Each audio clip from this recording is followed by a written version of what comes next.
وعلى آله وأصحابه الطيبين الطاهرين. أما بعد فأعوذ بالله من الشيطان الرجيم.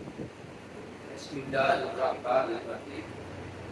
وإذ ابتلى إبراهيم ربه بكلمات فأتمهن قال إني جاعلك للناس إماما قال ومن ذريتي قال لا ينال عهد الظالمين. وإذ جعلنا البيت مثابة للناس وأمنا واتخذوا من مقام إبراهيم مصلى وعهدنا إلى إبراهيم وإسماعيل أن طهرا بيتي للطائفين والعاكفين والركع السجود. وإذ قال إبراهيم رب اجعل هذا البلد آمنا وارزق أهله من الثمرات من آمن منهم بالله واليوم الآخر قال ومن كفر فأمتعه قليلا ثم اضطره إلى عذاب النار وبئس المصير. صدق الله العظيم. اللهم صل على سيدنا ومولانا محمد وعلى آل سيدنا ومولانا محمد وبارك وسلم. قابل قدر بزرگوں، دوستوں اور بھائیوں، ذوالقعدہ کے مہینے کا آخری جمعہ مبارک ہے. اگلے جمعے سے پہلے ذوالحج کا چاند نظر آئے گا اور ذوالحج کی عبادات، ذوالحج کے احکامات، ذوالحج کے کئی مسائل انشاءاللہ اس جمعے پر عرض کروں گا.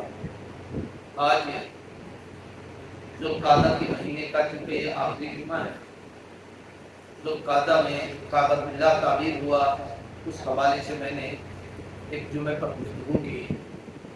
ذوالقعدہ میں مکہ المکرمہ کی تاریخی حیثیت پر گفتگو کی. ذوالقعدہ کے مہینے میں مدینہ طیبہ، نبی کریم صلی اللہ علیہ وسلم کی ہجرت اور دیار رسول کے فضائل اور روضہ اطہر کے احاطے کے آداب کے حوالے سے بھی کئی باتیں آتی ہوئی ہیں. اور ذوالقعدہ میں نبی کریم صلی اللہ علیہ وسلم نے عمرے کیے تھے، اس حوالے سے بھی کچھ باتیں پچھلے میں آتی ہیں.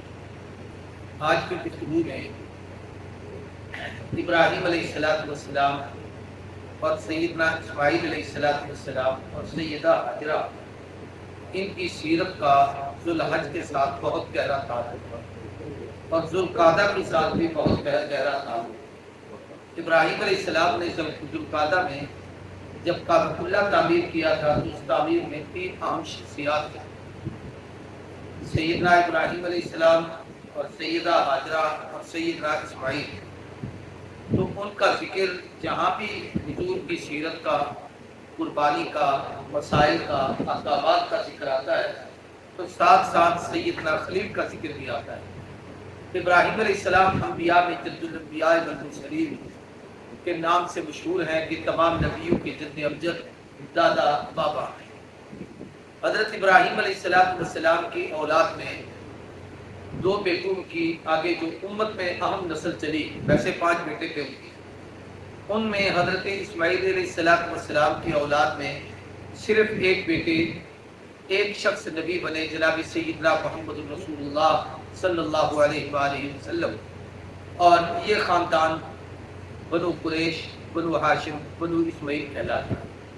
اور حضرت اسحاق کی اولاد میں جو دوسرے بیٹے تھے ان میں حضرت سیدنا یعقوب علیہ السلام، ان کی اولاد میں حضرت یوسف علیہ السلام، ان کی اولاد میں آگے چل کے بہت سارے انبیاء جن میں موسیٰ علیہ السلام، داؤد علیہ السلام، سلیمان علیہ السلام، زکریا علیہ السلام، یحییٰ علیہ السلام، عیسیٰ علیہ السلام تک 4000 کے لگ بھگ نبی آئے. تو ان انبیاء کا وہاں ایک طویل سلسلہ تھا. اللہ نے ابراہیم علیہ السلام کو یہ خصوصیات کیوں عطا فرمائی تھی؟ قرآن مجید نے یہاں اس کا ذکر کیا کہ وَإِذِ ابْتَلَىٰ إِبْرَاهِيمَ رَبُّهُ بِكَلِمَاتٍ فَأَتَمَّهُنَّ. جب اللہ نے ابراہیم کو چند کلمات کے ساتھ آزمایا تو ابراہیم ان تمام میں پورے ہو گئے. یعنی اللہ نے کچھ کلمے، کچھ احکام یہ ابراہیم علیہ السلام ان کے ذریعے سے خلیل کا امتحان ہوا. وہ کچھ چیزیں تھیں ابراہیم علیہ السلام ان تمام میں 100% 100/100 نمبر لے کر کامیاب کامران ہوئے. اللہ نے جب وہ خلیل کامیاب ہوئے تو پھر رب نے ان کو انعام دیا کہ انی جاعلک للناس اماما، میں تمہیں امامت کا تاج عطا کر رہا ہوں۔ امامت رہنمائی، پیشوائی، مقتدا ہونا، پیشوا ہونا، رہنما ہونا۔ جیسے ہم اپنی نماز کا امام بناتے ہیں تو ہم اپنی مرضی سے قیام نہیں کرتے، جیسے وہ کرے گا ویسے کریں گے، وہ رکوع کرے گا ہم رکوع کریں گے، وہ سجدہ کرے گا ہم سجدہ کریں گے، وہ قاعدہ بیٹھے گا ہم قاعدہ بیٹھیں گے۔ ہر چیز میں اپنے امام کے تابع ہیں۔ تو ابراہیم علیہ السلام اپنے سے بعد قیامت تک کی انسانیت کے مقتدا بنے ہیں۔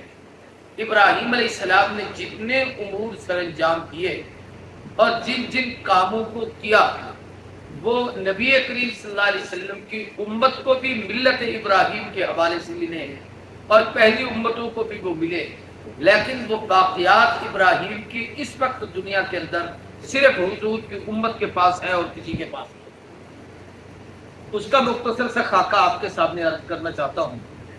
ابراہیم علیہ السلام پر کئی امتحانات آئے۔ ویسے تو اگر یہ دیکھا جائے تو سیدنا خلیل کی پوری زندگی امتحانوں کی عبارت ہے، پوری آزمائش کی زندگی ہے، ولادت سے لے کر دنیا سے رخصتی تک۔ ولادت کا وقت بھی آپ کا ایک بہت بڑی آزمائش تھی، اللہ تبارک و تعالیٰ نے حفاظت فرمائی۔ بچپنا تھا تو باپ کے ساتھ ایک ٹکر ہوئی، بہت بڑا امتحان تھا۔ باپ کافر ہے، بت پرست ہے، بت بناتا ہے، بت بیچتا ہے، بت فروخت کرتا ہے، بتوں کا کاروبار کرتا ہے۔ ابراہیم علیہ السلام اللہ کے نبی ہیں، نبی فطرتاً مباحث ہوتا ہے، طبعاً خدا کا حسن انتخاب ہوتا ہے اور پھر شرک بدعات و رسومات سے پاک ہوتا ہے۔ ابراہیم علیہ السلام کی فطرت میں بتوں کو توڑنا، بتوں کی مخالفت کرنا، ان کو اچھا نہ سمجھنا۔ اب یہ باپ اور بیٹے کی ایک پہلی ٹکر تھی جو ابراہیم علیہ السلام کے لیے آزمائش تھی۔ یوں سمجھ لیجئے کہ ایک طرف اللہ ہے جسے ہم رب کہتے ہیں، دوسری طرف باپ ہے ابراہیم کا جسے عربی میں اب کہتے ہیں۔ رب کہتا ہے صرف میری پوجا کرو، میری عبادت کرو۔ اب کہتا ہے جو میں بت بناتا ہوں ان کو اٹھاؤ، بازار میں لے چلو، بیچو، ان کو اپنا معبود بناؤ، لوگوں کی ان میں شہرت کرو۔ چنانچہ ابراہیم علیہ السلام کے والد نے ان بتوں کو بنانے کے بعد خود تو بیچتے ہی تھے، کاروبار کرتے تھے، سیدنا ابراہیم علیہ السلام کو بھی ساتھ لیا کہ ساتھ چلو۔ ابراہیم علیہ السلام چل پڑے، باپ کا حکم تھا۔ عقیدے کی بات ہے، اس بات کو یاد رکھیں کہ باپ کافر کیوں نہ ہو، مشرک کیوں نہ ہو، اس کی توہین کی اجازت نہیں، اس کے ساتھ ٹکرانے کی اجازت نہیں ہے۔ ہاں یہ حکم ہے کہ لا طاعۃ لمخلوق فی معصیۃ الخالق، اللہ کی نافرمانی ہو رہی ہو تو پھر مخلوق کی اطاعت نہ کرو، ان کا حکم نہ مانو، لیکن اس کا معنی یہ نہیں کہ اپنے والد کی توہین کرو، اس کے سامنے ہو جاؤ۔ آج کل جیسے نوجوان نسلوں میں عادت ہوتی ہے والدین کے سامنے بول پڑنے کی، ان کی بات کو کاٹنے کی، ان کو منہ پہ جواب دے دینے کی، ان کی مخالفت کرنے کی، اسلام اس کی اجازت نہیں دیتا، بے شک غیر مسلم کیوں نہ ہو۔ باپ نے کہا بتوں کو اٹھا لیا، چلو چل پڑے۔ باپ آگے ہے، بیٹا پیچھے ہے، اور وہ اعلان کر رہا ہے خدا بیچ رہا ہوں۔ ابراہیم علیہ السلام کہہ رہے ہیں، یہ والد کہہ رہے ہیں خرید لو۔ حضرت ابراہیم علیہ السلام بھی پیچھے ہیں اور وہ ساتھ یہ کہہ رہے ہیں کہ خرید لو، لیکن ہیں سارے جھوٹے، کرتا کوئی کچھ نہیں۔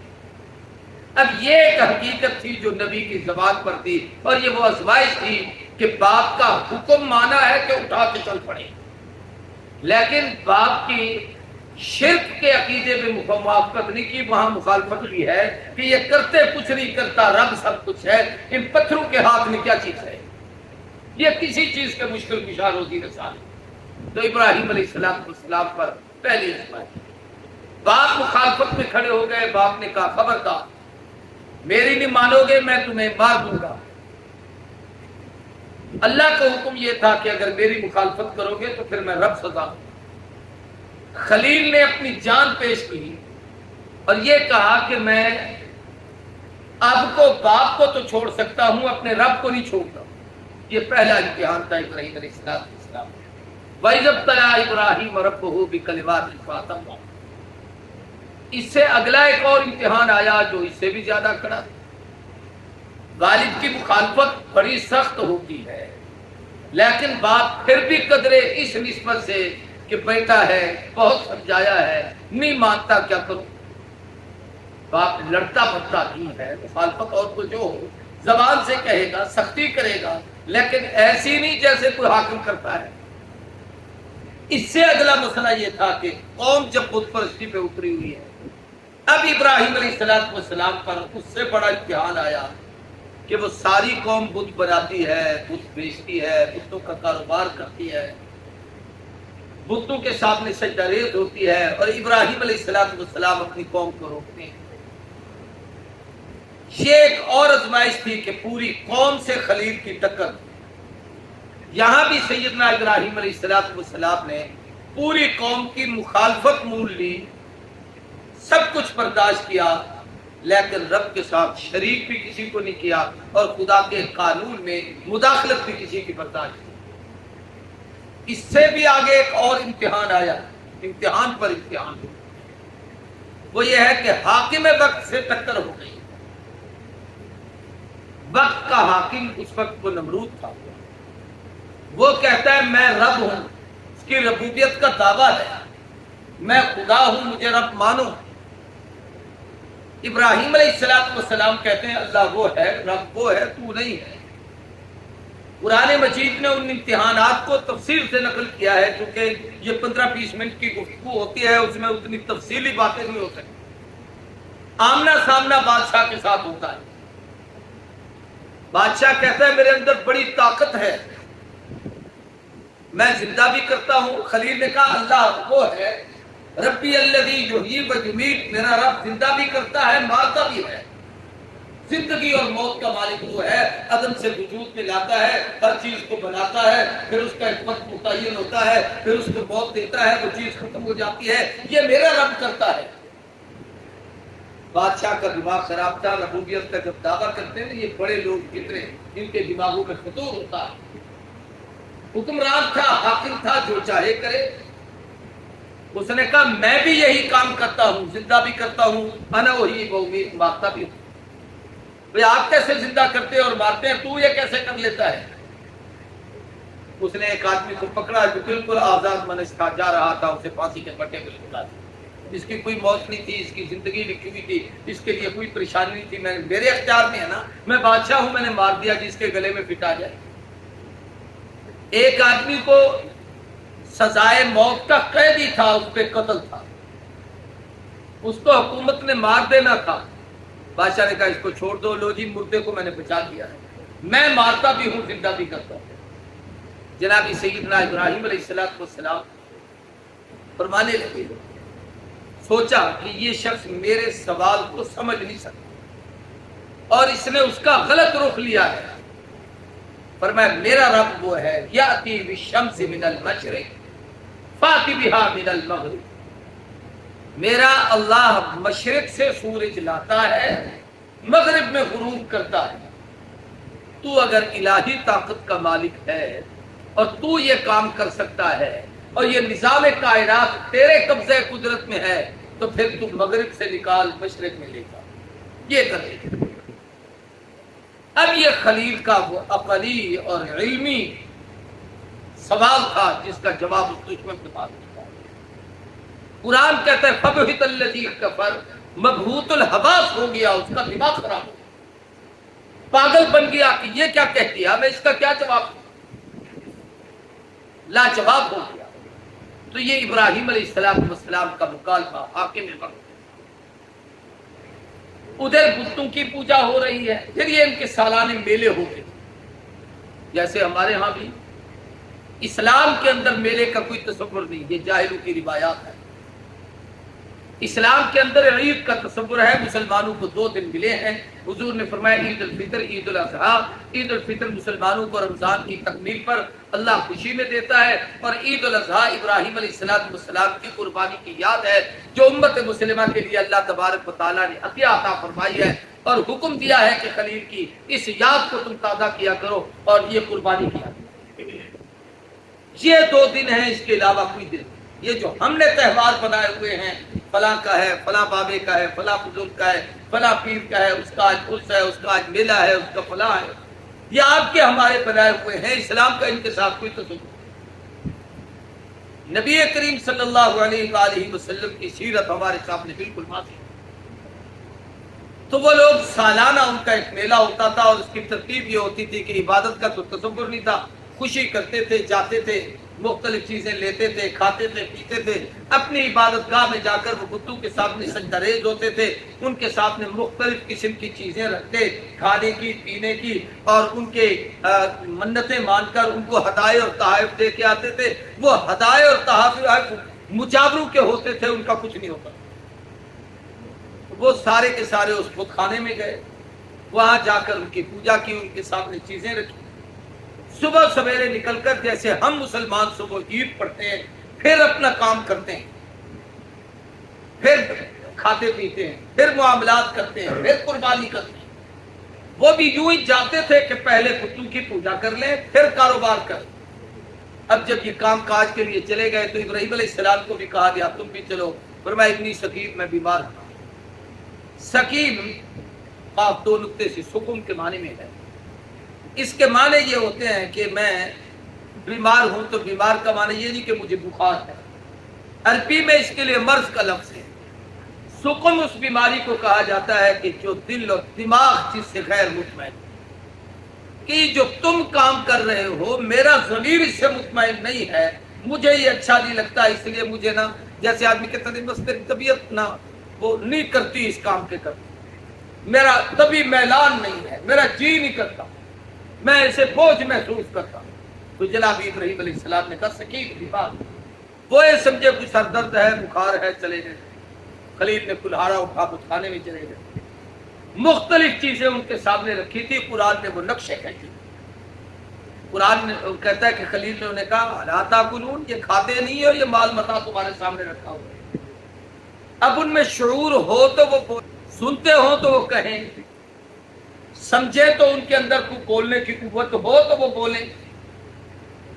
ابراہیم علیہ السلام نے اس کلہاڑی سے ایک ایک کو قتل کرنا، مارنا شروع کیا۔ پتھر کے بنے ہوئے تھے، موٹیاں تھیں، مارتے گئے، ٹوٹتے گئے، کسی کی ناک توڑی، کسی کے ہاتھ توڑے، کسی کے پاؤں توڑے، کسی کو گرا دیا، کسی ایک کو اٹھا کے دوسرے پہ مارا، وہ اس کو اس پہ مارا، سب کو ختم کر کے جو ان میں سب سے بڑا تھا، اپنے آپ کو بہت بااختیار ان کے بقول کی یہ ان سب کا بڑا ہے، اس کے کندھے پہ کلہاڑا رکھ کے واپس آ۔ اب شام کو یہ سارا دن میلہ کرنے کے بعد جب واپس جاتے ہیں تو ان کا مقصد یہ تھا کہ اس بابے کا شکریہ بھی تو ادا کریں، ان بتوں کا کہ آج ہمارا دن اچھا گزرا، ان کا دن تو اچھا گزرا، ان خداؤں کا دن تو اچھا نہیں گزرا۔ آ کے دیکھا تو وہ سارے کے سارے قرآن کے اندر ٹکڑے ٹکڑے، صرف ان کا بڑا ہے جس کے کندھے پہ کلہاڑ ہے۔ حق یہ تھا کہ ان سے پوچھتے ہو بابے ہو کیا ہو گیا ہے، یہ کس نے تمہارے ساتھ کیا ہے، یہ کیوں ہوا ہے؟ اتنی عقل تھی کہ یہ بولتے بھی نہیں، یہ سنتے بھی نہیں، یہ جانتے بھی نہیں، یہ کچھ کرتے بھی نہیں۔ انہوں نے کہا یار معلومات کرو یہ کون ہے جس نے من فعل ھذا بآلہتنا، ہمارے خداؤں کے ساتھ یہ کیسے کس نے کیا ہے؟ آپس میں پوچھ رہے تھے۔ ان میں سے کچھ لوگوں نے کہا سمعنا فتى یقال له ابراہیم، ہم نے ایک نوجوان کا نام سنا ہے، اس کو ابراہیم کہتے ہیں، وہ ہمارے خداؤں کے خلاف ایسی باتیں کرتا رہتا ہے۔ اب وہ ابراہیم علیہ السلام کو پکڑا، خلیل کے امتحانوں میں یہ بڑا کڑا امتحان آیا کہ انت فعلت بآلہتنا، تم نے ہمارے خداؤں کے ساتھ یہ کیا ہے۔ ابراہیم علیہ السلام کو حضرت ابراہیم علیہ السلام نے اس بڑے کی طرف اشارہ کیا، کلہاڑا اس کے کندھے پہ ہے، پوچھتے مجھ سے ہو، یہ الزامی جواب ہوتا ہے۔ یوں نہیں کہا میں نے کیا ہے یا نہیں کیا، کہا اس سے تو پوچھو، مجھے بڑا کندھے پہ کلہاڑا رکھے۔ اصل سمجھانا یہ تھا کہ جن کو تم خدا اور حاجت روا سمجھتے ہو وہ نہ اپنے آپ کو بچا سکتے ہیں، اور اگر کوئی مار جائے تو وہ بتا بھی نہیں سکتے کہ ہمیں کس نے مارا ہے، جب ان کے اندر اتنی حصہ اور طاقت نہیں، وہ تمہارے خدا کیسے؟ انبیاء کے سمجھانے کا اور بتانے کا اور تبلیغ کرنے کا کیا عجیب طریقہ ہے۔ قرآن مجید نے جن نبیوں کی طاقت کو کھول کے بیان کیا ہے ان میں سیدنا ابراہیم علیہ السلام کی اہم طاقت۔ اب وہ سارے کے سارے حیران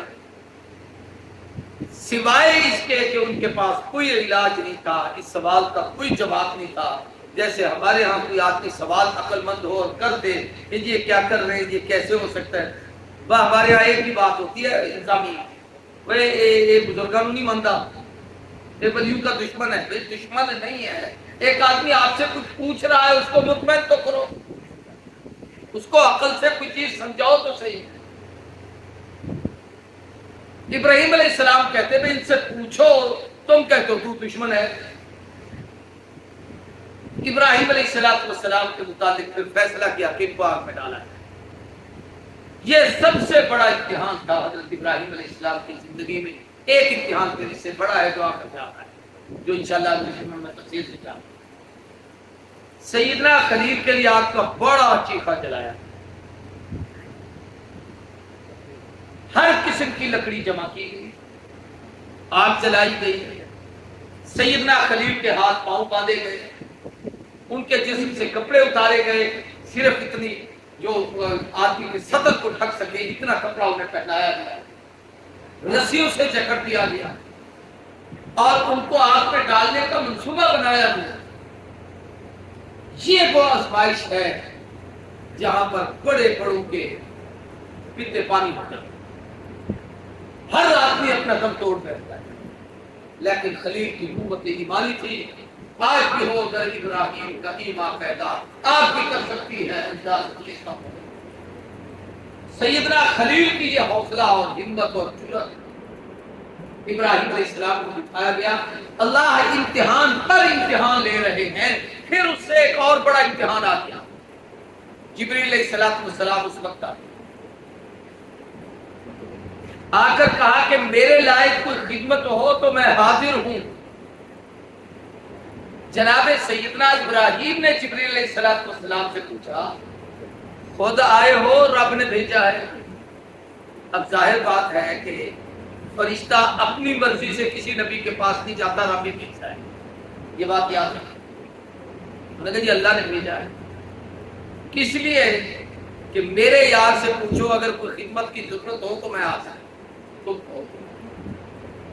ابراہیم علیہ السلام نے بڑا عجیب جواب جبریل کو دیا جو انسانی تاریخ میں شاید کوئی حوصلے والا اتنا جواب دے سکتا۔ فرمایا یہ بتا میرے رب کو تو پتا ہے نا کہ مجھے آگ میں ڈالا جا رہا ہے؟ جی پتا ہے۔ فرمایا فَهُوَ أَعْلَمُ بِحَالِي أَمْ سَوَاءٍ، میرا رب میرے دل کے حال اور اس کیفیت کو میرے زبان کے سوال سے بہتر جانتا ہے کہ میں تجھے کہوں تو اسے کہے۔ کیا وہ نہیں جانتا کہ جن نے مجھے پکڑا بھی ہے، باندھا بھی ہے، میرے کپڑے بھی اتارے ہیں، آگ بھی جلائی ہے، مجھے ڈال بھی رہے ہیں؟ جب میرا یہ سب کچھ اس کے سامنے ہے تو پھر میں تجھے ذریعہ کیوں بناؤں؟ میں ڈائریکٹ اس کو نہ کہوں کہ اللہ میں تیرا بندہ ہوں، تو جلانے پہ راضی ہے تو میں جلنے پہ راضی ہوں، اور اگر تو بچانا چاہتا ہے تو یہ تیری قدرت ہے، میں تیرے حکم کے سامنے ہر قسم کی قربانی نہیں کی۔ یہ وہ مقام ہے جس کو مقام خلیل کہا جاتا ہے کہ سب سے تعلق توڑ کے ایک رب کے ساتھ کیا، سب سے رشتہ توڑ بابا رب سے رشتہ توڑ۔ ابراہیم علیہ السلام نے جب یہ کہا کہ مجھے تیری ضرورت نہیں، لے چلی آئے گا، مجھے تیری ضرورت نہیں، وہ بہتر جانتا ہے، تو جا۔ یہ بھی اللہ دکھانا چاہتے تھے ان فرشتوں کو کہ تم کہتے تھے آدم کو پیدا نہ کر فساد کرے گا، یہ فساد کر رہا ہے یا مجھے یاد کر رہا ہے؟ اس مشکل میں بھی بیٹھ کے کہتا ہے میرا رب جیسے راضی میں ویسے راضی۔ جناب سیدنا ابراہیم علیہ السلام پر ہی کھڑا ہے۔ جب وہ ڈالنے لگے تو ایک روایت میں نے پڑھی، بڑا حیران ہو گیا۔ اسی لیے جبریل علیہ السلام سے انبیاء میں سے کسی نے سوال کیا کہ بہت جلدی کسی نبی کے پاس پہنچا ہو اور اللہ کی طرف سے حکم آیا ہو تو کب اور کس موقع پہ پہنچے؟ تو انہوں نے مختلف موقع بتائے۔ ایک تو فرمایا جس وقت خلیل اسماعیل کی گردن پہ چھری رکھ کے چلانے والے تھے تو رب نے کہا جلدی جاؤ کرے کہ ٹکا دے کے، تو میں نے اسے ہٹایا اور نیچے کو ٹکا دیا تاکہ اسماعیل کی گردن پہ چھری نہ چلے۔ ایک سب سے جلدی میں نے وہاں کیا۔ دوسرا، جب بھائیوں نے باندھ کے یوسف کو کنویں میں ڈالا تھا تو اوپر سے پانی تک کا فاصلہ کتنا ہے؟ ابھی یوسف پانی پہ نہیں پہنچے تھے کہ میں نے اپنے پر نیچے کر دیے تھے۔ اور تیسرا فرمایا جس وقت خلیل نے مجھے یہ جواب دے دیا تھا کہ مجھے تیری ضرورت نہیں ہے، اس وقت اللہ نے مجھے حکم دیا تھا کہ اب میرے یار نے اتنی بڑی قربانی دے دی ہے تو اب اس کی حفاظت کے لیے تم جاؤ۔ ڈائریکٹ رب نے آگ کا آرڈر دیا۔ ابراہیم علیہ السلام آگ میں ڈالے جا رہے، اللہ یوں بھی آگ کے فرشتے کو کہہ سکتے تھے، میکائیل کو کہہ سکتے تھے بادل لے جا برسا دے، سمندر کا طوفان لے جا ان کے اوپر ڈال دے، ساری آگ ٹھنڈی کر دے۔ فرمایا جب میرے یار کو مجھ پر اتنا اعتماد ہے کہ اسے فرشتے کی ضرورت نہیں، تو میں رب تو ویسے بھی فرشتوں کا محتاج نہیں، تو مجھے کس چیز کی ضرورت ہے؟ اللہ نے ڈائریکٹ آپ کو کہا یا نار کونی بردم وسلام علی ابراہیم، یا نار اے آگ، یا نار کونی بردم وسلام، خبردار میرا یار آ رہا ہے، اس پہ ٹھنڈی ہو جا اور معتدل بن جا، سلامتی والی بن جا، اس کو کچھ نہ کہے۔ علماء کہتے ہیں رسیاں چل گئی تھی، وہ جناب والا جن سے ابراہیم علیہ السلام کو باندھا گیا تھا، لیکن آج کا سیک ابراہیم کے بعد ہونے لگے۔ سیدنا خلیل اس کے اندر چوں گئے، اللہ جو اسے گلزار بہا کرا، جو درخت جہاں پر تھا وہ وہاں ایک باغ کی شکل اختیار کر، گلزار بن گیا، سلامتی والا بن گیا۔ اللہ تبارک و تعالیٰ نے، بلکہ کتابوں میں ہے کہ وہ نمرود کی بیٹی ان پر کھڑی دیکھ رہی ہے تو ابراہیم کو آگ میں ڈال دیا۔ وہ بچی مسلمان تھا، عبادت کرتی ہے، اس نے کہا جب وہ جا رہے تو کہیں کہ مجھے پکڑ کے نہ جا رہے، اس نے بھی چھلانگ لگائی۔ خلیل نے اس کو دیکھ کے کہا کہ جو کلمہ میں پڑھتا ہوں میرا کلمہ پڑھتے ہوئے تو بھی اندر آئے۔ اس نے پڑھا، اللہ نے اس کو بھی بچایا، خلیل کو بھی بچایا۔ اسی کو اقبال نے کہا تھا کہ آج اگر یہ ایمانی قوت ایمانی خلیل والی ہو، آج بھی ہو کر ابراہیم کا ایمان پیدا، آج بھی کر سکتی ہے انداز گلستہ پیدا، آج نار گلزار اب بھی بن سکتی ہے، لیکن اس کے بننے کے لیے ہمارا ایمان ابراہیم والا ہونا چاہیے۔ یہ ابراہیم علیہ السلام کے امتحانات، ان میں سے ایک بہت بڑا امتحان اور بھی تھا۔ یہ ان امتحانات میں سے ہے کہ والدین سے ٹکر لی ہے، حکومت سے ٹکر لی ہے، بچپن بھی مشکلات میں گزارا ہے، جناب ارباب اقتدار سے ٹکر لی ہے، اپنی جان کو آگ میں جھونکا ہے۔ اب بیوی اور بچوں کو اللہ کے حکم سے نکالنے کا حکم دیا گیا، جس کو ہم ہجرت کہتے ہیں۔ یہ ابراہیم علیہ السلام کا بڑا امتحان، اس کی بڑی لمبی چوڑی تفصیل ہے، میں اس وقت بھی اس تفصیل میں جاتا۔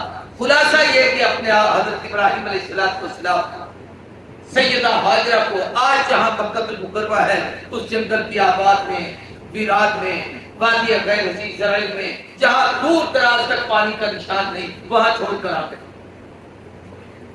جب چھوڑ کے جا رہے تھے تو بیوی نے کہا کہاں حکم تھا بولنا نہیں، کس کے سہارے پہ چھوڑ کے جا رہے ہو؟ خاموشی۔ نبی کی بیوی تھی، سمجھدار تھی، فرمایا اپنی مرضی سے مجھ پر خفا ہو اور جا رہے ہو یا رب کا امر ہے کہ رب نے کہا ہے جنگل میں چھوڑا، اس لیے کہ اس خاتون کے سامنے نبی ساری امتحان والی زندگی تھی۔ سیدنا ابراہیم نے کہا اللہ کے حوالے سے، فرمایا پھر جا، پھر مجھے تیری پرواہ نہیں، جس کے حکم سے چھوڑے جا رہا ہے میری اور اس بچے کی کفالت کو ہی کرے۔ کچھ پانی اور ستو اور تھوڑا سا ایک مشکیزہ جس میں پانی تھا، وہ چیزیں جب ختم ہو گئی، اب وہ مرحلہ آیا جو بیوی پر بڑا امتحان آیا۔ بچے پہ بھی کٹھن امتحان ہے، بیوی پہ بھی امتحان ہے۔ بچہ روتا ہے، بلکتا ہے، سسکتا ہے، ایڑیاں رگڑتا ہے۔ سیدہ ہاجرہ اس بچے کے لیے پانی تلاش کرتی ہے۔ قرآن نے وہ نقشہ کھینچا ہے، ان الصفا والمروہ من شعائر اللہ فمن حج البیت من اعتمر فلا جناح علیہ ان یطوف بہما۔ یہ صفا مروا کی پہاڑی ہیں، ان کے درمیان دوڑ لگایا کرو. یہ ہاجرہ کی یاد ہے جو اللہ نے ہمیں حکم دیا. اب وہ تو پہاڑیاں تھیں جن پر بی بی چڑھتی تھی اترتی تھی تاکہ کہیں پانی نظر آئے. کیا دیکھتی ہیں کہ بچے کے پاؤں جہاں رگڑ رہے ہیں وہاں سے پانی کا چشمہ کھلا. وہ دن اور آج کا دن اس چشمے کی خصوصیت یہ ہے ایک مدت کے لیے اس کو بند کر دیا گیا تھا. پھر نبی کریم صلی اللہ علیہ وسلم کی جد دادا حضرت خواجہ عبد المطلب نے اسے سکھایا. اس وقت سے لے کر اس وقت تک دن رات مسلسل اس پر کتنی مشینریاں لگی ہوئی ہیں، کتنا پانی نکلتا ہے، پوری دنیا میں جاتا ہے. سب سے اعلیٰ الفا اور افضل پانی ہے. اس کے اندر کسی قسم کی کوئی آمیزش نہیں ہے، کوئی آلائش نہیں ہے، کسی قسم کی بو نہیں ہے. اس کا کبھی رنگ نہیں بدلتا، اس کے ذائقے میں کوئی فرق نہیں آتا. ہر بیماری کے لیے شفا ہے. ایسا سا پانی کائنات میں کہیں نہیں، بلکہ بعض کتابوں میں تو جہاں تک ہے کہ اس پر بحث ہے کہ کوثر کا پانی افضل ہے یا زمزم کا افضل ہے. اس پر علماء کی اکثریت ہے کہ جو مقام زمزم کا ہے وہ کوثر کا نہیں ہے. بے شک وہ جنت کا بہترین پانی ہے، لیکن دنیا میں یہ جو اللہ نے پانی عطا کیا اس کی عظمتوں کا مقابلہ نہیں. تو یہ ابراہیم علیہ السلام کے چند امتحانات میں نے آپ کے سامنے خاکہ پیش کیا. اگلی امتحان کی گفتگو جس میں خاص طور پر قربانی اور قربانی سے متعلق کچھ مسائل اور واقعات اور اس کی باتیں اگلی گفتگو میں کروں گا. اللہ ہم سب کو عمل کی توفیق عطا کرے اور آنے والے دنوں میں قربانی کے اہتمام کی اللہ توفیق عطا کرے. باقی الدعوانا الحمدللہ.